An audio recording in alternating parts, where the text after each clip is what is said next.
उठाइए ना। হ্যালো, তোমার কাছে গোবর হবে? হবে। তাহলে গোবরটা খেয়ে নাও। A few moments later. उठाइए ना।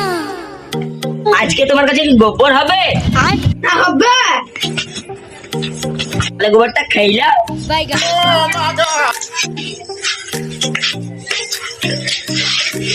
কি ব্যাপার রে ভাই, তোকে এত চিন্তিত কেন লাগছে? জানিস না ভাই, এক সাল আমাকে ফোন করছে আর বলছে তোমার কাছে গোবর হবে। তা আমিও বলছি হবে, তো সালা বলছে কি খেলাম।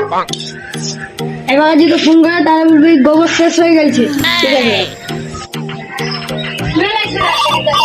হ্যালো, তোমার কাছে আজকে গোবর হবে? আরে সালা হবে না বা। তাহলে সব খেয়ে নিয়েছো নাকি?